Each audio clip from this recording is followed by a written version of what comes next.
to let you know a little bit about who Yinks is. I'm sure he's going to introduce himself, but he's a travel and tourism advocate, helping men of color explore the world. He's currently in Tulum, Mexico. He's been there for a couple of months now, and he has gathered so much info in the past couple of months. He is here to share with you today how you also can relocate to Mexico. So that being said, I'm going to share my screen again. Hey guys, how you guys doing? Just give me like a thumbs up in the chat if you're, alive, wealthy, healthy, doing good. Thumbs up, cheers, something. Just type in it. There we go. Oh, we got some people in here now. There we go. Smiley face. I like it. I like it a lot. Loving it. I'm not seeing enough. Cheers. Thank you, dear Alicia. No one else is saying anything. Delilah. Oh, sorry, Layla. Sorry, I see you. Sarah Beers, Lisa. I see all you guys. Thank you very much. Hey guys, again, my name is Yinks. It's my brand name. The actual name is Yinka, but I go by Yinks. And today we're going to be talking about relocating to Mexico, why and how to make the move. So I have been living in Mexico for at least the last almost 3 years now. And I'm going to get Leah to go to the next slide. So to just tell you guys a little bit about me, the agenda today, we're going to be talking a little bit about myself, why move to Mexico, safety and the visa types. I will, if you guys have any questions, make sure you type them down below so that we could try our best to answer them later on at the end of the session. And I'll try my best to give you a lot of my educated opinions and, from my experiences, what I think would be the best answers and responses. But yeah, so moving to the next page about myself. So I am Nigerian, and a lot of you don't know what that means, but that means I'm Canadian Nigerian. I was born in Nigeria, lived there for 13 years and emigrated to Canada. So I have a double citizenship. And then after that, I moved up to the States, and then which I did not really enjoy living in the States much. I enjoyed the school and everything, but then I ended up moving to Mexico because I was living in El Paso. And yeah, so it was really, really great. It was nice. And then I, I've moved around a little bit in the States. I've lived in Texas, in Minnesota, sorry, the African accent's coming out, in Washington and in California. But I was last in Baja California, so in Tijuana, which I spent at least 2.5 years living there. I am currently a content creator. So I used to be an engineer before, but I left that life so I could pursue my personal dreams and goals of trying to help more men of color explore the world. So I'm now a content creator. I work currently with Black in Tulum out here in Tulum, and I also work for my own personal brand, Yinks, and color explore the world. I see this.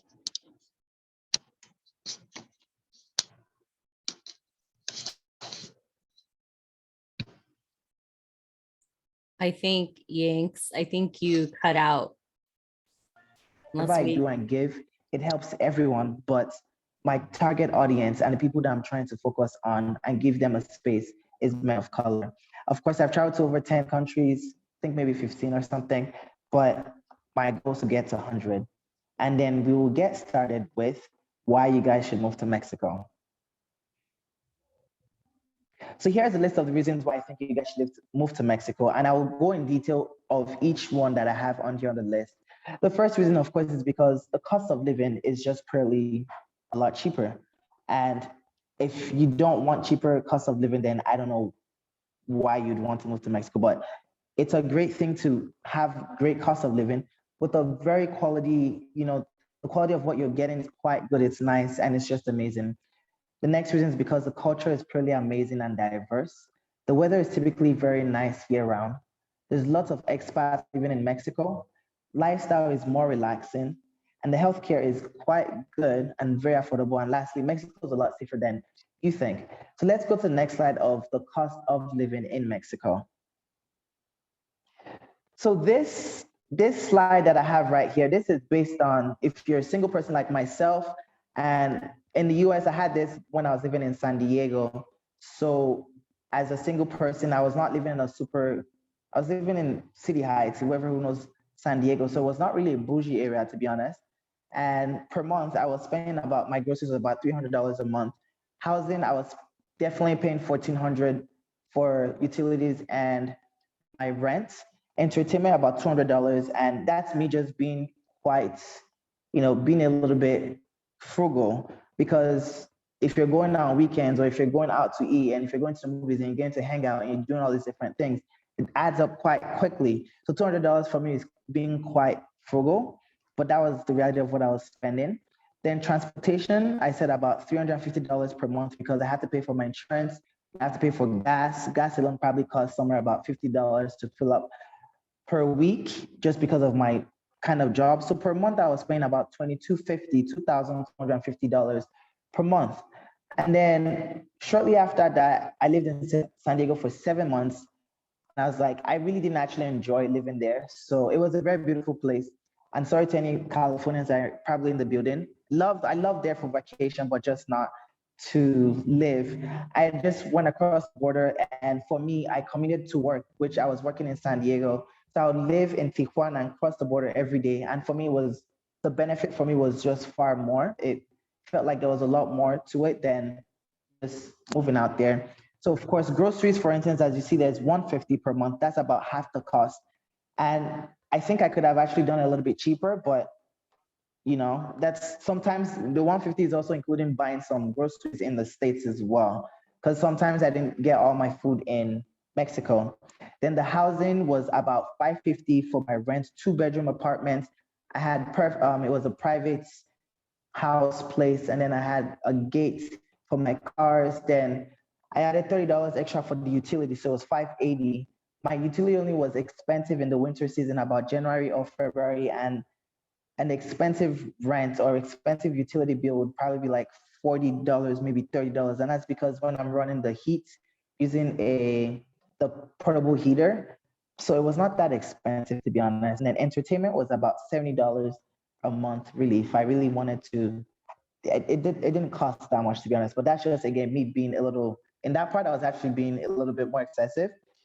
Because let's say I wanted to go to the movies, I could go to movies for less than $7 for a movie. And then if I wanted to eat something, I could eat local tacos, or I could get, local cervezas, your beers, or whatever, if you're a drink or anything, but it wasn't that expensive. And then for transportation, about 150. So I just kind of took out, so my insurance, and then my gas consumption. And then for a total of 950, which, again, this is for me as a personal, this is my personal thing. I'm a little bit more frugal. So I cook a lot more. So I was able to save a lot more than half in that. And by doing this, actually, something that I did was I was able to pay off my debt in a year. So I think I had about 25K coming out of college, and I was able to pay that off in 1 year, actually, from just switching and moving my lifestyle. So this is something that's possible for anyone. And people are like, oh, maybe you want to go more nomadic and you want to be this and that.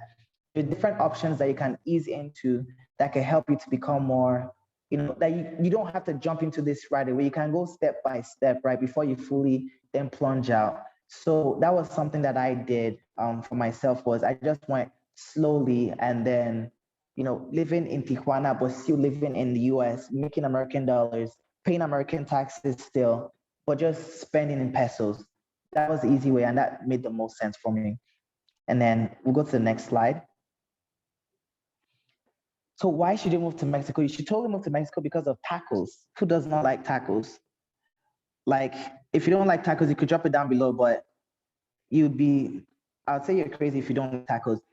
Now here in Tulum, I've seen vegan tacos. So you can't, like, even if you're vegan, you can't tell me you don't like tacos. But no, Mexico has more food than just tacos, right?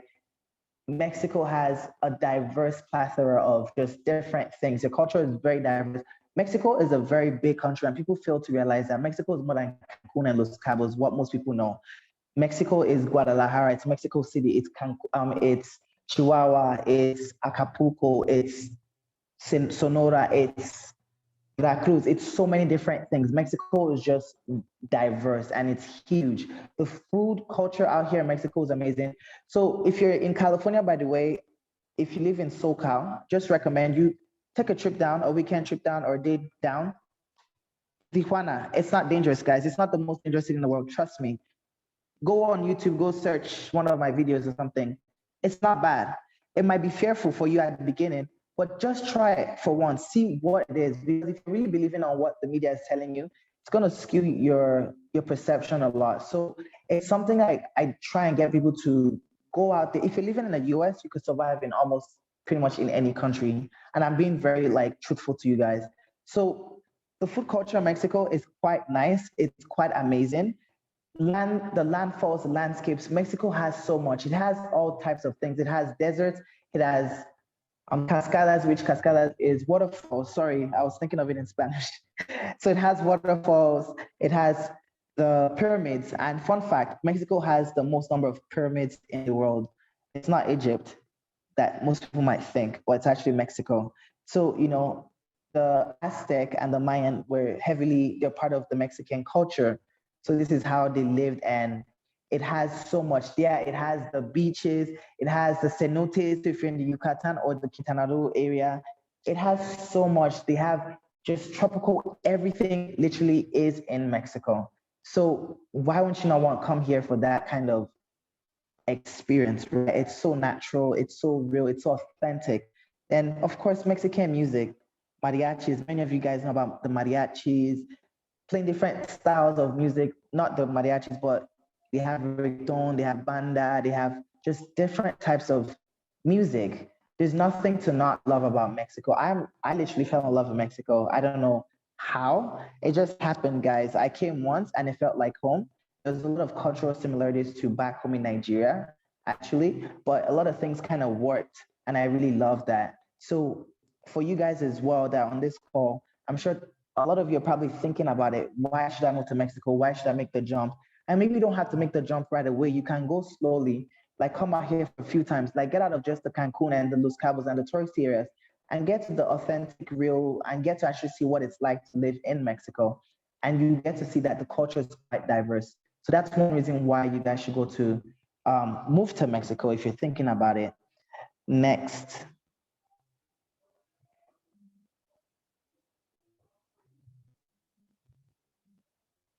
So the weather, yes. Mexico, the weather out here is fantabulous. That's all I could say. It's fantastic. It's quite nice. It's amazing. But it's tropical for the most part. If you're at least in the southern part of Mexico, the weather is going to be pretty good. So there's, like you can see, you see the beach. So it's pretty sunny most of the time. Tropical, it's nice. There's of course lots of rains, but with that as well, if you're in the south part, being close to the ocean also comes some hurricanes. Like last week here in Tulum, we got hit by Hurricane Grace. Well, things are back running at normal. It's nothing to be fearful about. It was a category 1, so it's nothing crazy. But there's some of those actually happen as well. So yeah, I might be talking about some of the great things as well. But there is some things that maybe just to be aware of. But hurricanes happen anywhere in the world. So it's just part of life, right? So we also have those as well. Sometimes there might be category 1, sometimes it might be category 4, but that's just part of the stuff that happens. There's also snow actually out here in Mexico. So if you're in the northern parts, just like how last winter in Austin, Texas, or in Texas in general, there was lots of snow. There was snow as well in the northern states, northern states and cities. Like in Juarez, they had some snow. In Casas Grandes, there was some snow. Veracruz, they get a lot of snow actually regularly. So Mexico does also get snow, fun fact, and Tijuana gets pretty chill as well in the winter. As a Canadian, I actually never really enjoyed living in Mexico in the winters because it was still quite cold for me, but I'm also Nigerian blooded. So maybe the Canadian thing didn't fully set in for me. But the weather out here in overall though is quite nice and it's great. So I definitely, if you want some great weather year long, and I think Mexico is the spot to be at, the place to be at. It's just it. I don't know how to explain it, but you have to be here to experience it.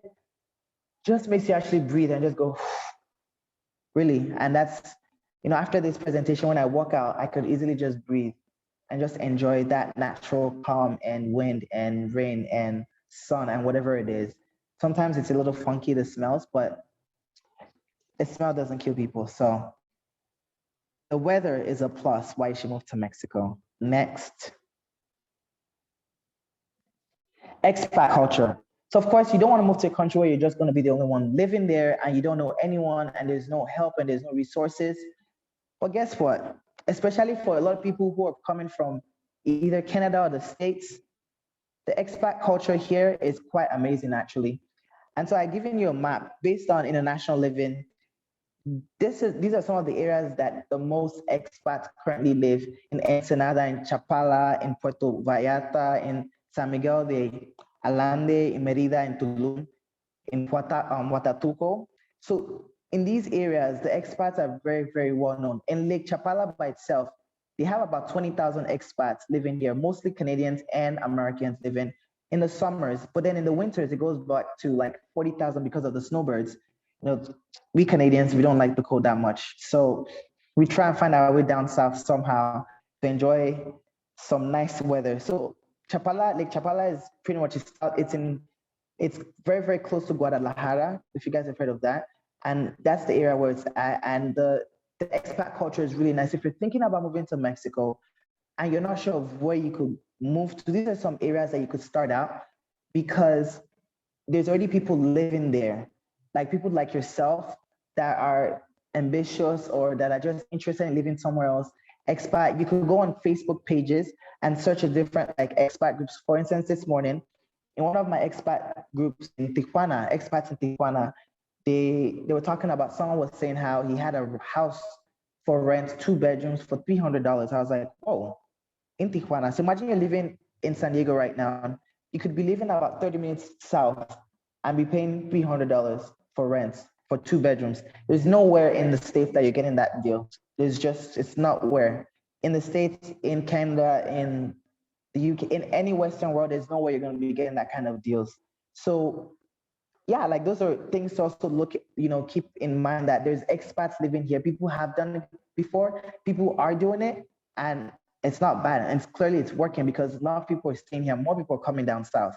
So it might be high time that more people start to think about it and, maybe just take the plunge and just go. Next, please. So the lifestyle in Mexico is way more laid back than most Western countries. For those of you who have been, you just see that the way Mexicans are is they're just more chill. Like even when they're busy and on the go, go, go, it's not comparable to how it is in most of our countries because the culture is just different. The lifestyle is just very different. People they enjoy things more. And sometimes it might come off as maybe they don't have this attitude of like wanting to go for things. It's not necessarily true. It's just they're not going to stress themselves over little things. In the Western world, we've become so programmed and accustomed to stressing over the little things, the small things that really don't matter, and we just go, go, go, go, go when we need to slow down. And I look back during this whole COVID times, I think it was kind of good it happened. Yeah, now it's a little too long, but like it forced us to kind of slow down at some point. Because for a lot of us, we'll see that we're just always on the go, on the go, on the go. And we never took time to kind of just chill and slow and enjoy. And in Mexico, that's kind of the lifestyle that you get living out here. And if you choose to be like a nomad, these are things that you could do where the lifestyle is just more laid back, it's more local, it's more natural, it's not as westernized. But there's something about living in a developing country that the culture is just so nice and so freeing, right? To your soul, to your body. It's really, really good for you. So yeah, the lifestyle out here is really nice. So by this time, if you guys are here and you're thinking about making a move and this is not enough for you, well, I don't know what else to say, but I've been here again for almost 3 years. Nothing has happened to me, and I could be here for a lifetime. So at least till I die. Mexico is definitely a spot that I could be forever. So, but the lifestyle is something I think I really loved a lot because I could still be very ambitious and still be on the go. But because I'm in a country where things are just more laid back, I'm forced to have to just slow down a little bit and enjoy what is out there. Next, please.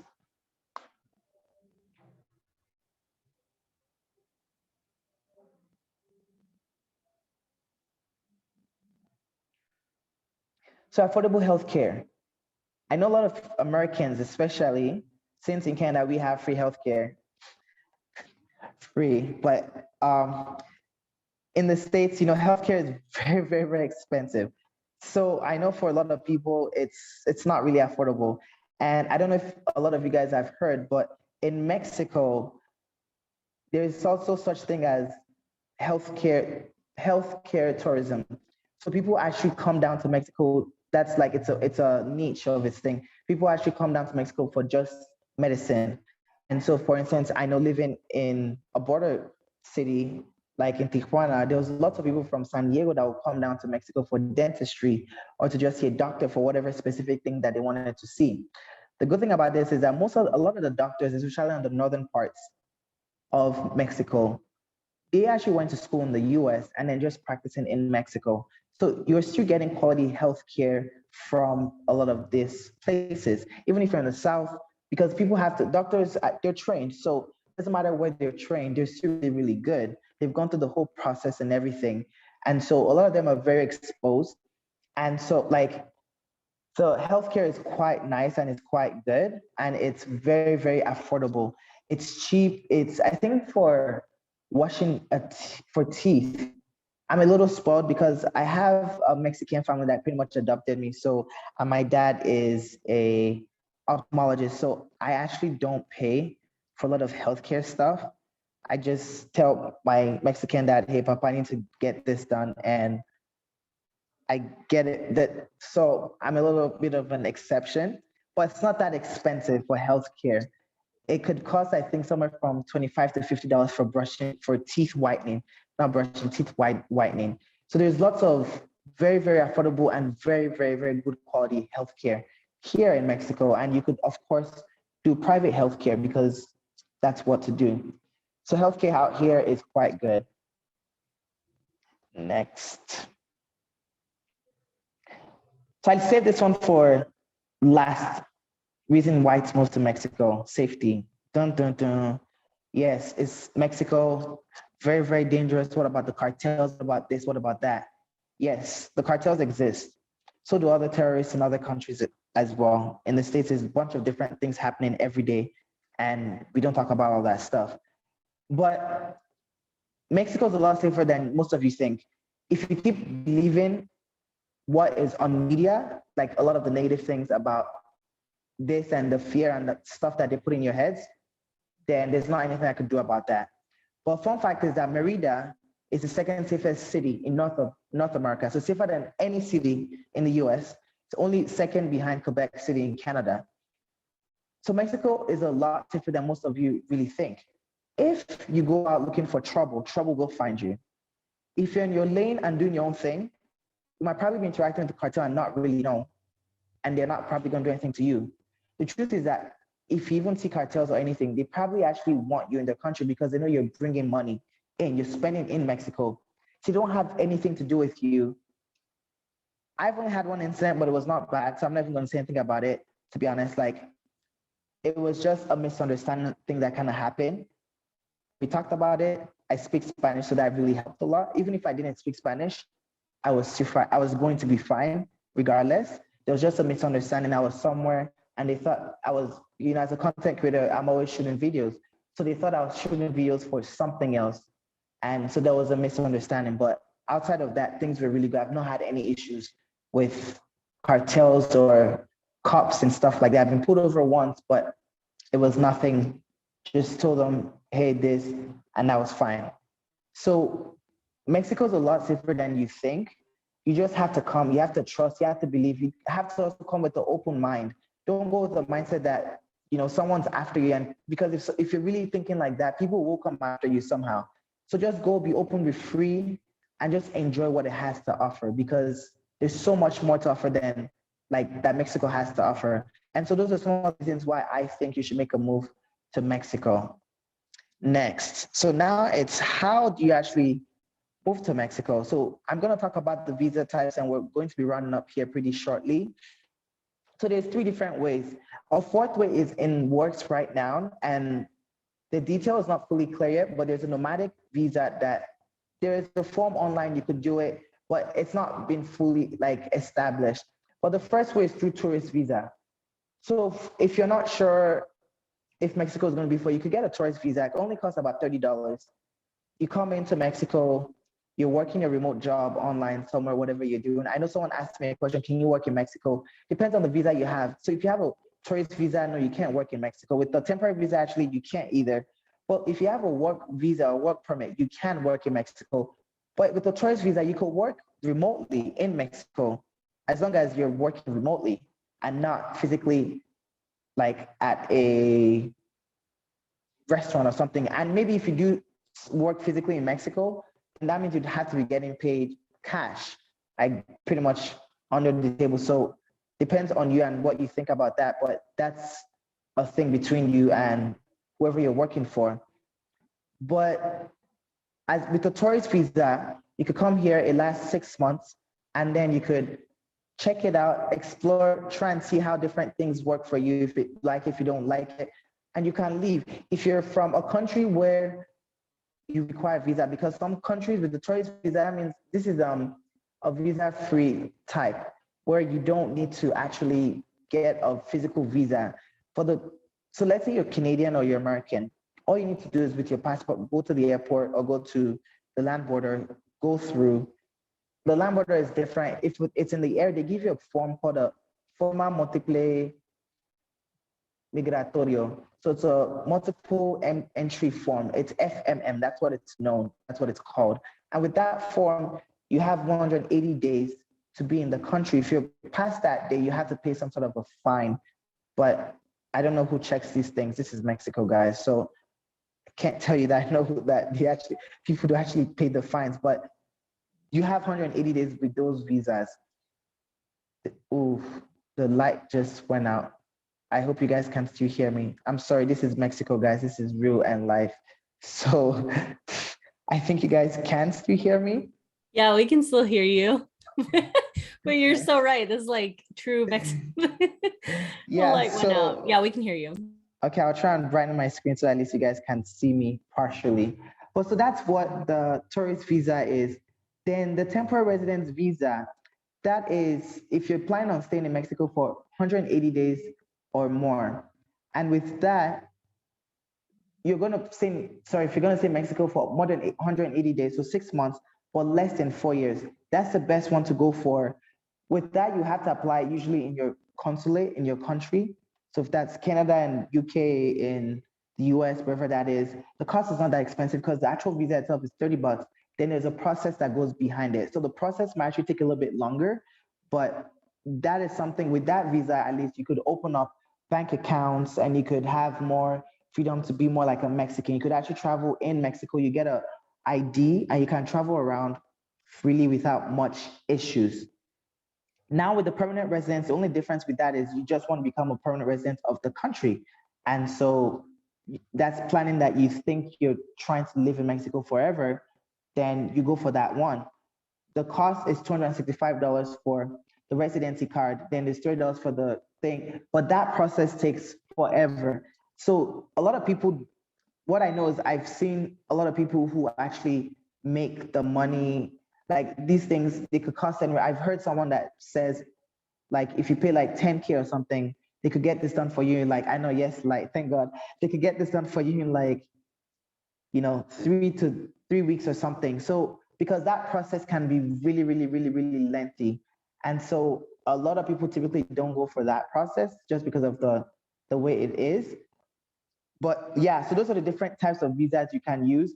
Again, there's also that last visa, the digital nomad visa thing that's in the works that they've kind of established, but not really. It's Mexico, so things are not always fully known. If I know more about it, I will try and give out more information later on once I find out and send it through to Nomadic network and figure out how to send it to the group. But so those are the visa types, and I think that might almost be it for this. Yeah, thank you guys very much for listening to me rant a little bit or just talk about Mexico and moving to Mexico. And yeah, my experiences. I hope that you guys would want to move to Mexico sometime. If you have any questions, you guys can connect with me through email, website, or my social media. I have TikTok, I have YouTube, Instagram, and all that. So I think, yeah, that's it from me, guys. Thank you very much for listening.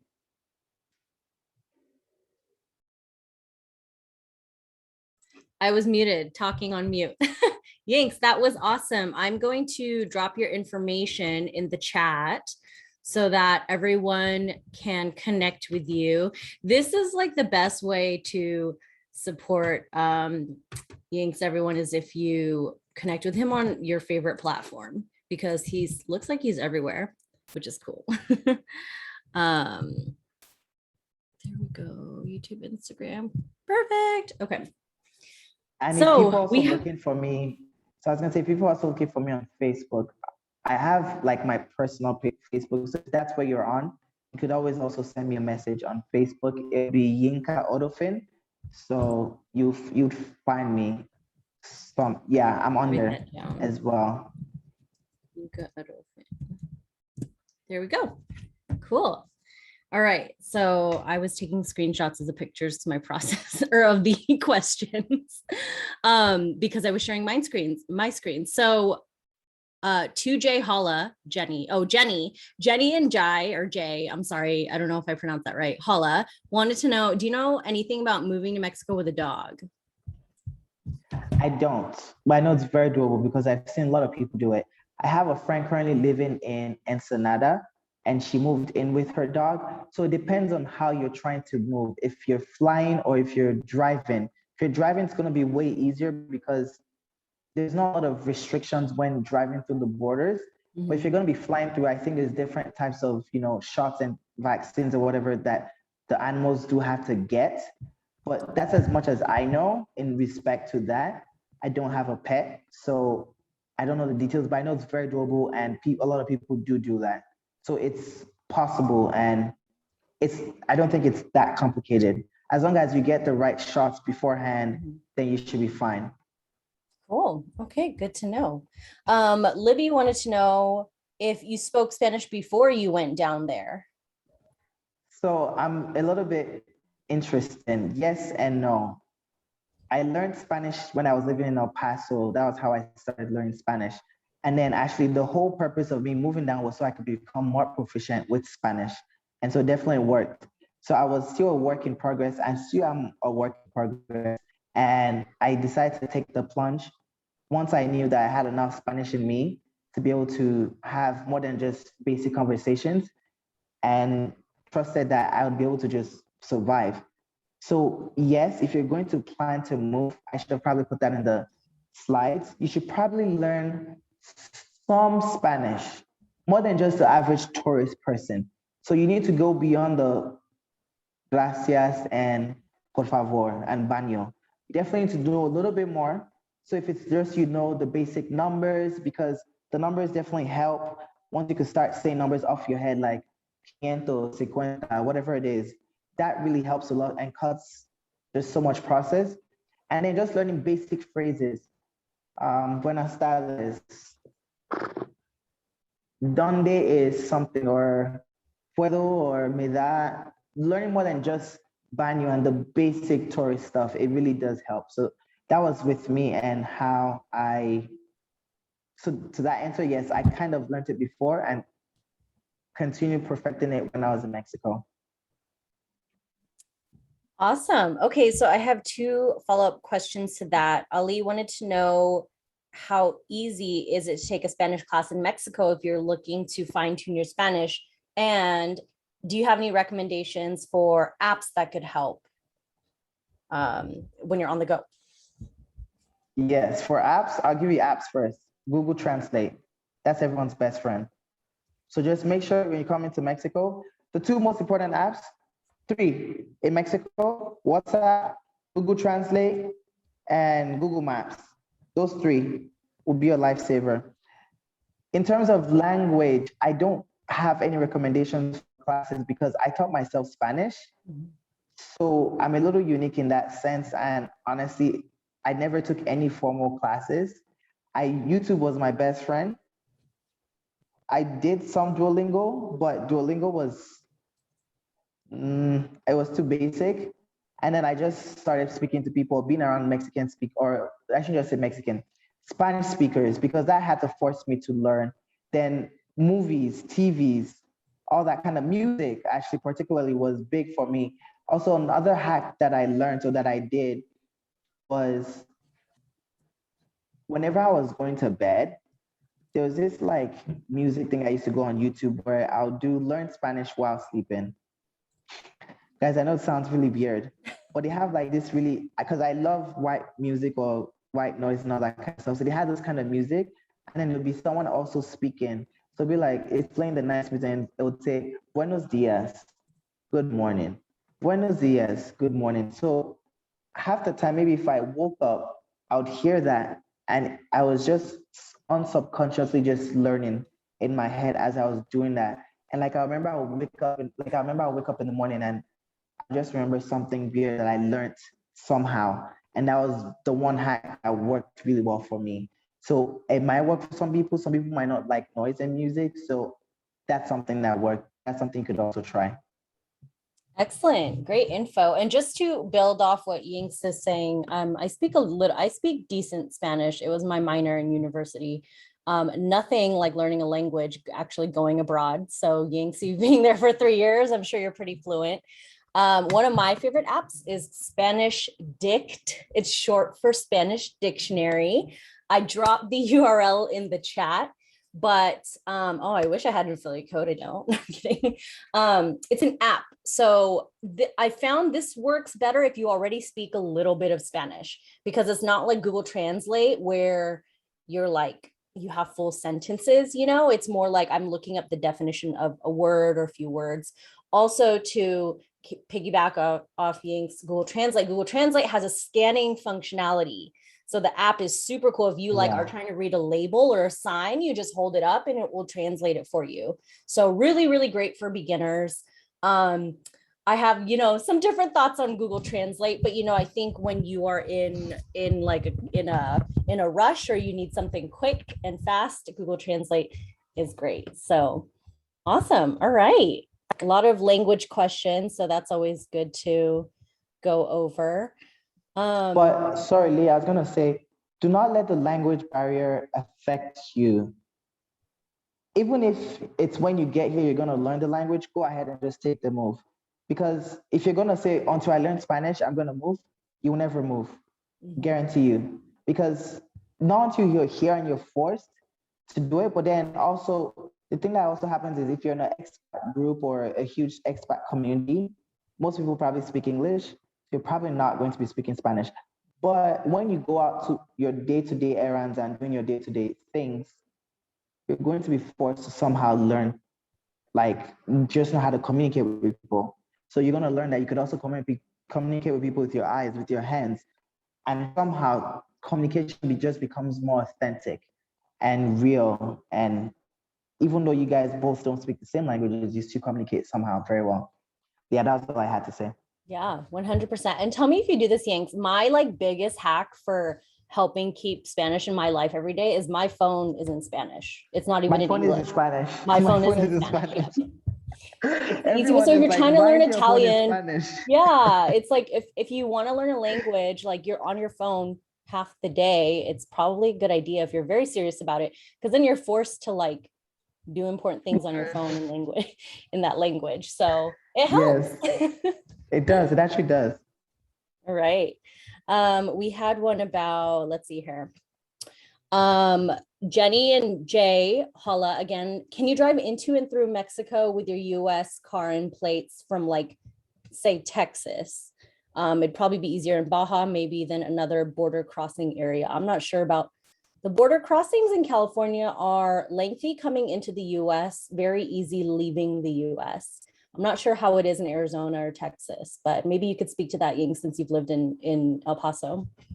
Yeah, so it's the same. It's always harder or longer coming into the US because of the security and the border checks, but you are allowed to drive into the border with your American plates and stuff like that. They're not going to give you issues. Sometimes though, the cops will specifically start to hunt you down because they know like you're a foreigner. But so you just have to make sure that you're, following the right rules and stuff like that. But there's no rule that says you can't come into the country with foreign plates. You are allowed to do it. Like in Tijuana, most plates are actually from California. Funny enough, if you're driving around, you see that a lot of plates are just, I don't know what the Tijuana plates looks like because I saw way more Californian plates than local Mexico plates. So you can cross in back and forth to the border. I used to cross the Juarez all the time. It was always good. If you do plan to move into Mexico and you're going to be in a border state, or you think you're going to be driving back and forth a lot, I recommend or advise, if you're American, get a global entry. If you're not American, get a Century card. So Century is, or for my Canadians, if you have your Nexus, then you're good. You can just come through with your Nexus. With the Nexus, you go in the special lane. So if you have a global entry, Nexus or Century, there's a fast track lane where you could drive by, and you don't, the line is still pretty long. It could still take, 20, 30, 40 to an hour and a half, depending on the day time.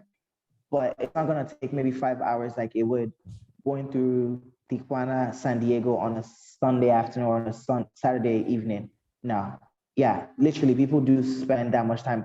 Actually, recently someone died in the line waiting. So different things happen, sadly, but with those cards, it helps you to get across and you become a trusted traveler. So that means with the US, you've already gone through a lot of investigation. It takes a while. So if you're thinking about moving, those are things you should think about, is trying to get those cards beforehand, and it'll help your process a lot quicker. Mm-hmm. Good to know. Two thoughts come up with listening to you. There are some credit cards that include global entry when you sign up for them. So I do your research on that. Nomadic Matt has tons of information on credit cards and whatnot. So you could do a little searching on his site. And then I recently crossed from San Diego to get down to Valle de Guadalupe, which is a wine country in Baja California. And I swear the line went from the border, like the line to get in the US, it was basically all the way to Rosarito, like the line of cars. Yes. I'm like, oh my God. Yes. And it was a Sunday evening. And I'm like, oh my goodness, I could never wait in that. But there was no traffic, nothing going from San Diego into Mexico. So just looking at it, I'm like, this would be horrible. I've heard people waiting like 8 hours to get back into the US. Yes, absolutely. That's normal. Oh my goodness. All right. So Yinks, Leslie had a question of, can you let us know why you chose Guadalajara as the place to live? And if you can speak to different weather variations. So Leslie had an anecdote here. In my experience, my impression, mountainous areas like Mexico City, San Miguel de Allende can be cold sometimes in winter, and then central heat is uncommon, while other areas like Playa del Carmen and Merida are extremely hot. So why Guadalajara and like weather variations? So I didn't live in Guadalajara. I lived in Tijuana. Oh, okay. Maybe there might have been a confusion there. Yeah, I lived in Tijuana for 2.5 years. And the reason being was because I worked in San Diego, but lived in Tijuana. So I had, so I was a California resident because of where I'm paying taxes. Pay taxes in California.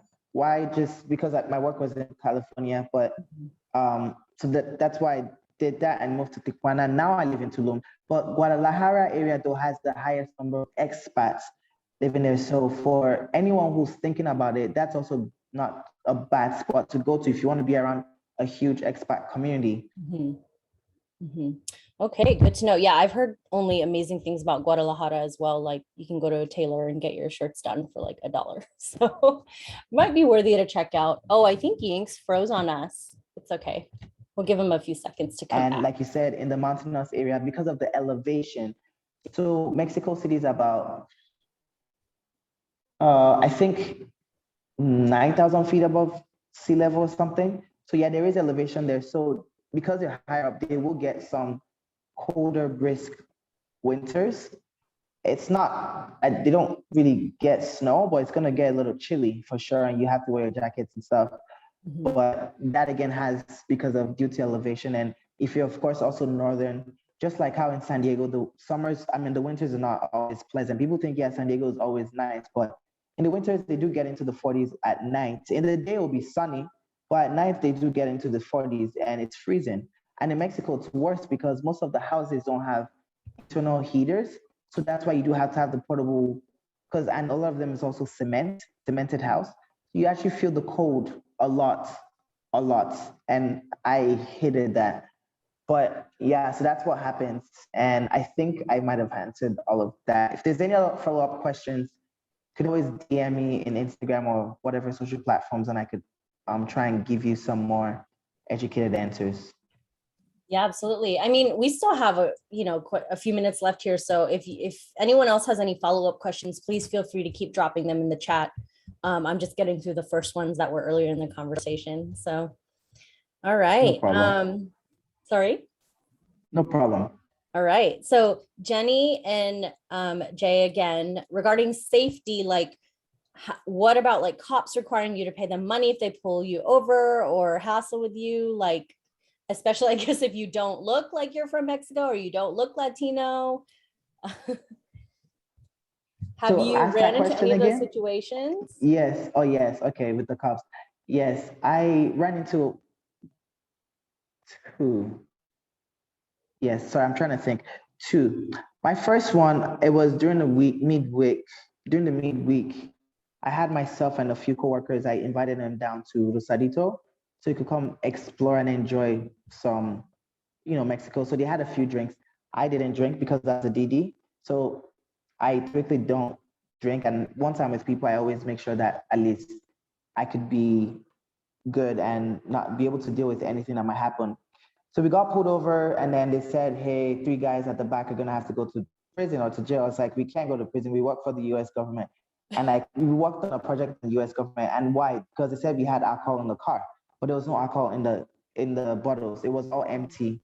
But they said we had an open thing. We're like, but so I had to tell them that, well, I'm not gonna take them, like they're not going to jail or anything because they're empty cans of beer.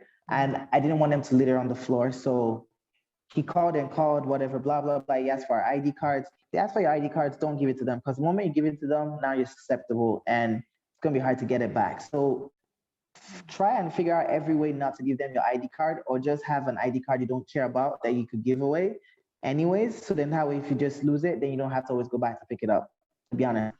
And like just be very aggressive and be stern. If you did like break a rule, in that case, I didn't break a rule because the cans were empty. So that was why I was being very stern. I I had to be stern. So he pulled me over, did everything. Then eventually we just went through. And then we got to a stop and they pulled us again for the same thing. Well, they thought we were different, like we were tourists. So they pulled us over, checked us up. Then the guy was like, hey, he actually just took all the cans and just put it in the trunk. The next cop that pulled us over, because I was talking to him. So the first thing is be calm, be collected, and be cool. So because I know a lot of people don't speak Spanish, don't be fearful, don't be scared. Just relax, breathe, and just give them the exact answer that they want. Don't say too much, don't say too less. The second time I got pulled over, he said I didn't stop at a stop sign. I did a rolling stop. So I kind of stopped, I did a rolling stop. And I was like, you pulled me over for not stopping at a stop sign. And I told him, I said, in Mexico, are you being for real? So because it was in the morning, I was like, well, I have to go to a meeting, I have to be at work, so I have to cross the border. This is important. Not giving you my license because I needed to go across the states. That's what I told him. So I was like, I'm not giving you my license. He's like, what do you have? I was like, I have nothing on me right now, like literally nothing. It's like, well, you have to go to the station then. So I'm not going anywhere. I have an appointment I have to be at. You just make sure you have to be stern with them. I also speak Spanish, so it helps a lot. And he was like, so what do you have? So I told him I only have $10 or something. So he said, okay, put it on their paper. He collected the documents, took the $10, and that was it. So always have like 10, don't give anything more than $10, $20. Honestly, they might try to maybe take you to ATM. I've seen them try and do stuff like that. People I've heard. I shouldn't say I've not seen, I've heard. So just be stern with them. Follow the rules as best as possible. Of course, no human is perfect. And talk with them, haggle with them, negotiate with them somehow. I know it sucks. It's what we have to deal with, or just deal with the real consequences of what it is. But it's part of what comes with living in Mexico. It's not their fault. They're just not getting paid well enough. No police officers get paid well enough in any country anyways. So that's why they're doing what they're doing. If they were getting paid good enough, they wouldn't be doing that. But because of that, that's why they're doing that. So that's the best advice I have for anyone who deals with cops. Those are my experiences. I think that's important. That good tip that you gave about carrying like an old ID or something that you don't care if it gets lost, or if it's not, like if you have I'm not condoning fake IDs, but if you have an extra ID anywhere, then hand that over. Yeah, I had a similar, the only trouble I ran into recently, I just got back from Baja California 2 weeks ago, and we walked the border. We walked through the border because there was a mess up with the bus. I speak Spanish. One of my friends who's like gringa, if you will, blonde hair, blue eyes, like also speaks better Spanish than I do. And then we were with another gringa. So it was with two gringas. I pass as Latina a lot of times, and I speak a little bit of Spanish. I'm not Latina, I'm Filipina, but we were speaking Spanish to Imigracion, and they still charged us $30 to enter due to COVID, even though you're not supposed to pay $30 unless you're staying in Mexico longer than 7 days. They didn't even 7 ask us. days. Yeah, they didn't even ask us how long we were staying. We're like, no, we're just walking over, and they're like, oh yeah, $30 to COVID, and he like wanted it in cash. We couldn't pay with cards, so we definitely got scammed, which stinks Yeah. because we were speaking in Spanish, and I'm like, how are we? But I don't know, we were at the border. I didn't want anything to happen. I was like, man, we just want to get to Valle at this point. So in that situation, the best thing that I have is go separately. Don't walk together in groups, because the moment you walk together in groups, you know you're Ooh. tourists. So if you each go single, then it's easier for you guys to deal with each person. And maybe one person might have to pay, but not all will pay somehow. And yeah, that's what they've been doing recently. Or worst case scenario, drive into Mexico. But that's because it's driving back if you don't have Sentry and stuff like that. But it's one of sometimes might be better if you drive in, Mhm. because if you drive in, no one's gonna check you, and even if they pull you over, they're not gonna say anything. You're going for a day, so they can't tell you anything, and then you don't have to pay anything. But Tijuana is actually the only place in the border that they check your actual documents, like in El Paso and Arizona and all that. They don't check going into Mexico. No one checks. You could literally just walk in. Hmm. So I don't know why Tijuana is like that, but that's what they do. Also, I want to note, I don't know if this has happened to you, Yinks, or if anyone else who's been to Mexico recently can speak on this. They took our 6-month card when we flew back from Cabo to LA. They took it away from us. Like they stapled it to the COVID documents and kept it. And we're like, wait a second, aren't we supposed to keep this? Because yeah, they just took it from us. They're not. Did you fly directly from Cabo directly to the States? Yeah. Like Whenever you yes, so yes, whenever you live in the country, they take it from you. That's but correct. isn't it a 6-month pass, like in and out of the Yeah, country at any time? Like leave as many yeah. So times as you want? once you leave and it's flying, they'll take it. If it's land border, they won't take it. Oh, that is such a good note to know. Yeah. Wow. The I same did not know happened to me that. actually 3 weeks ago, because or a month ago, I went to Europe and they took it. Actually, I questioned them, and then I remembered it was because I was flying. So the moment you fly out, if you're flying in the country, they won't do anything to you. But the moment you fly out, it just counts as like starting again fresh. That So stinks your because six those months, things are yeah, like $25. yes. So that could add up real quick. Yeah, was not a fan of that. All right. Well, good things to know if anyone's planning on heading over there soon. We have some other questions. Okay, so Paul 10,000 would like to know um what prescription what prescription medication pharmacies in Tijuana, Mexico do you use or recommend? Or I guess to generalize this question, like, are there like chains? How easy is it to get medications, prescriptions? Do you Too want to speak on easy. that? Yeah. Too easy. In every corner you go to in Tijuana, you're gonna find a farmacia, and you can get any prescribed drug or medicine you want. A lot of stuff that you don't even find in the States are gonna be over the counter in Tijuana or in Mexico in general. This is like a big business and chain and thing. There's no specific type. Just go around and ask for a farmacia. And as long as it has light and electricity in there, you're good. Literally, I think even in Tulum right now on the streets, if I go out, I'm sure on this main street, I'll find at least two farmacias in just the area where I'm at right now. So it's pretty easy to find farmacia. There's nothing crazy as long as you know what medication you want, and that you don't even have to get it prescribed. It's just a lot of it is over counter. So it's too easy. All right, there you go, Paul. I hope that answered your question and anyone else who's wondering about medications.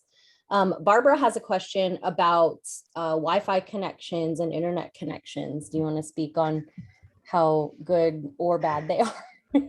My favorite one, Barbara. Wow, you're it's a trigger spot right there. So when I lived in Tijuana, gosh, it took me guys at least almost, let me see, it took me a year to get my Wi-Fi. That's like over a year to get my own Wi-Fi. So I was using my neighbor's Wi-Fi for a year and a bit. The reason being was, yeah, only a certain amount of Wi-Fi company or internet companies could give you Wi-Fi if you come as a tourist. And so it's like Telcel and a handful, or Telmex. So there's only a handful that can give you Wi-Fi. Now the issue is, if you're someone like me, I worked 6 to 6 job. So I was at work by 6 a.m., 6:30 a.m., and I came back by 6:30 p.m. and stuff like that, or 7. I could not visit the store. I never had any chance or any day to visit the store, because by the time I left for work and by the time I came back, the stores were either open, they're not open, or they were closed. So I could actually never visit a store. Really, I could not. So it was a very tough one for me to get Wi-Fi. For connection, it just depends on where you're at, what city you're living in.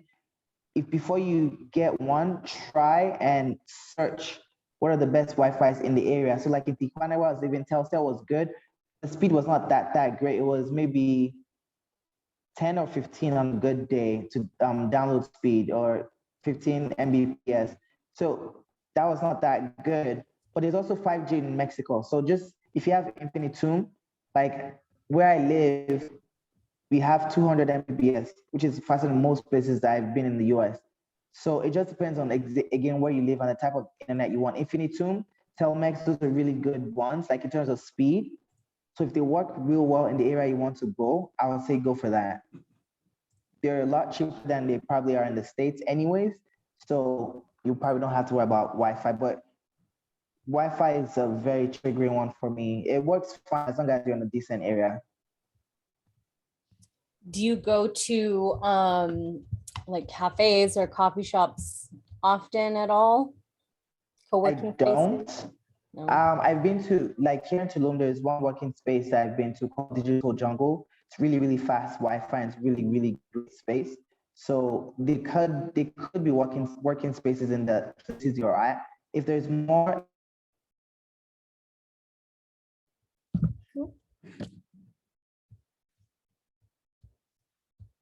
I think you froze. Sorry about this.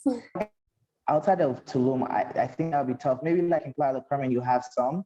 Maybe that's possible. The main spots, you probably be able to have some of those, but outside of that, I think it'd be tough. Oh wow, All my right. Wi-Fi is breaking. But you know, you've always, when you cut out, you always come back like right at the start of a sentence. So it's actually been, we haven't been missing too much information. Okay. Awesome. Sorry Okay. about that, guys. That's okay. I'm not Hey, at home. you're in Mexico though. Like that's authentic. This Yes. is authentic presentation. Yes. All right. So let's do one last question from Wayne. For a decent like 1 bedroom in Tijuana, like what would the rent be? $300. All right. For Yeah, 1 bedroom. 300, 350 is good. Is a good range. Good to know. Yeah, and that will vary, I'm sure, all over the country. Yeah. But good to know. And like when with that cost, like, if you wanted more certain things, like maybe you want a private garage, or you want enclosed gates for your car and stuff like that, it could probably possibly go up more a little bit. But if you maybe want a beach side, if you get a apartment by playas and stuff like that, the cost might go up a little bit, but it wouldn't still be that much compared to what you're paying in, say, if you're in California and San Diego. So yeah, it wouldn't be that much. It'd be really good. Yeah. Yeah, absolutely. Okay, well, one more from Jenny and Jay. For the 6-month visa, when it's up, do you have to return to your passport country or just leave Mexico? You just need to leave Mexico. So if you go through Belize and like drive the border and come back, I hope you guys can still hear him. I think it's cutting out, but you We can hear you. just have to leave the country. You don't have to go to your passport country. And actually, interesting fact is that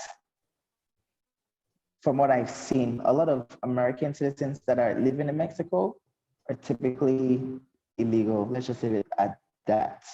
I didn't encourage or say anything. But I recommend, for me, I left the country because I worked in the US.